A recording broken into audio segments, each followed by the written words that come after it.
Hello and welcome to Perazim Creative Compass. I'm Sophia Karydis and today I'm thrilled to be joined with one of the best London photographers in the game with a specialist in sport. It's Louis Burgess. Thank you so much for joining us today. Thank you for having me. I'm so happy to be here. It's honestly been a pleasure trying to arrange this interview with you here today, and I can't wait to dive into a little bit more about you, your talents and your motivations, to be honest. So why don't we kick things off? Sure. I'd like to know, how did you first get into shooting sport? So I've always been a really active kid and I always loved sport, and I'm actually a qualified personal trainer. And growing up, when I went to university, I sort of loved sports so much, and I was always looking at iconic sports photography and iconic moments, and I thought I would love to recreate that. So for me, my love of sport, and I thought, how can I bring my creative ideas into making this into a career? So that's the reason why I love sport photography. And photography comes with its challenges, right? Capturing the right moment, the editing, the lighting, the whole industry. What would you say for you is the most challenging part of what you do?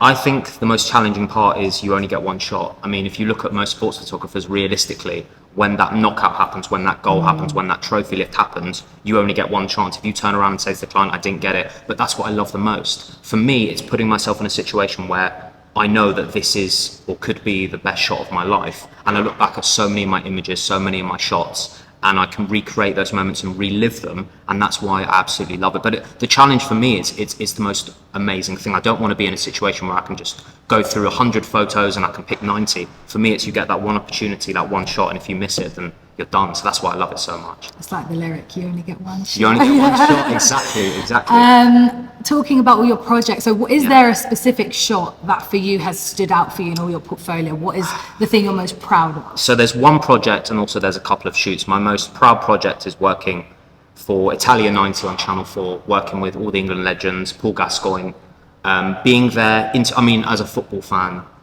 Gazza was everyone's hero. I was a bit younger. I was sort of, Michael Owen was my hero, but just behind that was Gazza. So when I found out we were going to interview Gazza and be involved in that documentary, I was so starstruck, and it was a weird one because I was only about 2 years into my career, and I felt a lot of almost imposter syndrome. I was there thinking, why am I even here? But for me, it actually came out the other day on YouTube, all those episodes, and I watched it, and it was just being able to interview him, and I was doing the clapperboard, and I was assistant camera. So, but also apart from that, I've had so many incredible sports moments. I will link you the photos. Yes, I will show you some coaches that I've worked with. Honestly, when I look back at those photos, I look at them and I'm so proud of them, because I know, for me, it's almost being up and close with the subject, and I feel like that's my speciality, is being in the moment. And people will know me, I'm always on the floor, I'm doing mad stuff I will do whatever it takes to get the perfect shot. So that for me is almost my proudest moment. Yeah. That sounds like an array. The Channel 4 project sounds really cool. We'll link that as well. It was incredible, honestly. I still can't get over it. Do you know what? I don't think I've beaten it to this day. So it's one of those where when I was on that shoot, I'm one of those people where I'm always living in the past and the future. I'm thinking, right, what am I doing tomorrow? But I said to myself, right, you are here. There is Paul Gascoigne. Be in the moment. And I really loved it. We have to remind ourselves to be present sometimes, to really appreciate how far we've come as well. Yeah, right? I think so. And that's the thing, reflection is an amazing thing. And I'm one of those people, I will never, it's kind of weird, like every Sunday I kind of look through my work. It's kind of like a reflection of the week, and that's when I go, I've done this, that and the other. But then I go, snap out of it, you need to do more, and you need to work harder. And I think that's my mindset. It's just always working, always hustling, and there's always more to be done, in my opinion, especially with photography, because you think you've done the dream job, but really there's so much more to come. The goalpost keeps moving. 100%, right? Yeah, totally. And how do you find your creative edge in such a competitive industry? So for me, when I look at a lot of photos, I don't really see a story or a vision. And for me, whenever I look at a photo, for me, it relies a lot on, you feel like you're in the moment. So for me, my speciality is being up close and personal. A lot of extreme close-ups, really showing the project. The thing about me is when I look back at my client shoots, I can remember when I took that shot, how I felt on that day. And the reason why I think my photos stand out a lot is because a lot of my clients I've become very close with. I've got amazing relationships with. And I feel like the closer relationships you have with your clients, ultimately the better the work will be. So I feel like that gives me the creative edge. And I just want to have a good time, and I think enjoying it. I think it becomes a bit serious, and can you do this pose, or just let them do that. And especially in sports, you do your thing. I always say to my client at the beginning of the shoot, you crack on, I'm just here, forget that I'm here. Yeah. I mean, photography is you have to have such an intimate relationship with your clients when you're doing that, because the subjects themselves have to be quite vulnerable, I imagine, or, you know, the closer you are with your clients, I can imagine that having a really big impact on the quality of the shoot as well and how natural they feel.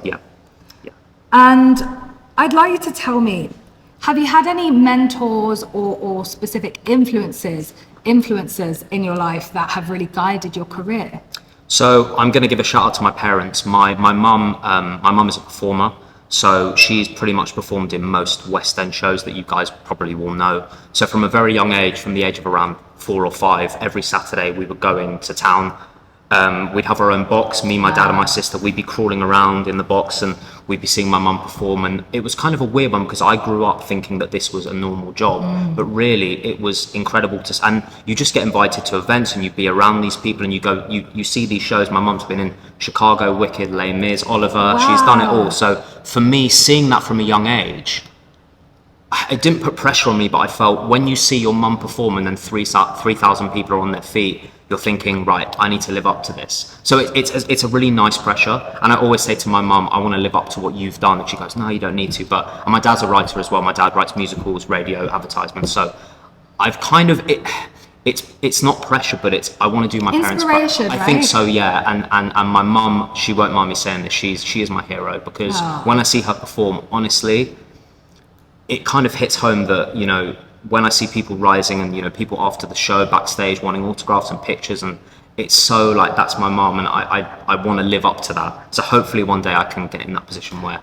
I'm sure you will. You seem like you're already halfway there, and I hope think so. If your mum's watching, what a sweet. I think every mum would love to hear those words come out of their child. So that's absolutely beautiful. And what cool set of parents to be kind of looking up to. That's not the norm at all. It's been a very interesting upbringing. It's been very different, but I've loved it so much. At the time, I was confused at why have my friends' parents got normal jobs, but then I was a bit. But then when I grew up and learned about, like, my dad's got a show on at the moment, and that's in Central, that's doing really well. So it's just normal for me, just being around that and going to events and all this stuff. So. It's a really nice pressure because you feel like I want to live up to those expectations, definitely. Some great inspo there. 100%, for sure. Yeah, definitely. And I want to talk about advice. So for those budding photographers out there, and people maybe specifically wanting to pivot into sport, what advice can you give? I think there's a lot of I get a lot of DMs from young professionals who want to go into it talking about camera gear and business and money, and I always say in life, remember your why in everything that you do. Remember why you're doing it, because it's those that people just think that photography is showing up, taking a photo, then going home. You don't understand. If you want to make this into a full-time business and career, you are working out of hours. You're working on a Sunday. You're doing past 5 p.m. You're doing everything you can to make sure you can go further in your career. So I think it's one of the things, remember why you are doing it. I think the problem nowadays is everyone wants to be a content creator. Everyone, I want to make a YouTube channel. I want to be able to, I bought this camera, I've got this. I'm like, yeah, but why are you doing this? Do you love this? And for me, I realized when I got deeper into my business that those were the most challenging times where I'm working more hours, I'm suffering. But for me, I always look back and remember why I'm doing this. And for me, I adore what I do. And I always say in life to every single young person, do what you love in your life. And ultimately, money is a thing. We've got to pay bills, but you need to understand that if you love what you do, then you will make it in this industry for sure. I think I'm smiling because we had another interview, a good friend of yours that said the exact same piece of advice. Remember your why. And I think in the creative industries, if you don't have your why, it can be really difficult to keep motivated in the times where things aren't so bright and daisy. Well, Louis, it has been an absolute joy to speak to you today. Thank you. I feel like we've learned some really insightful pieces of advice, insightful kind of look into the sporting photography world as well. And honestly, just a pleasure to meet you as an individual. You too, guys. I really appreciate you guys having me. Thank you so much. Thank you so much. Thank you.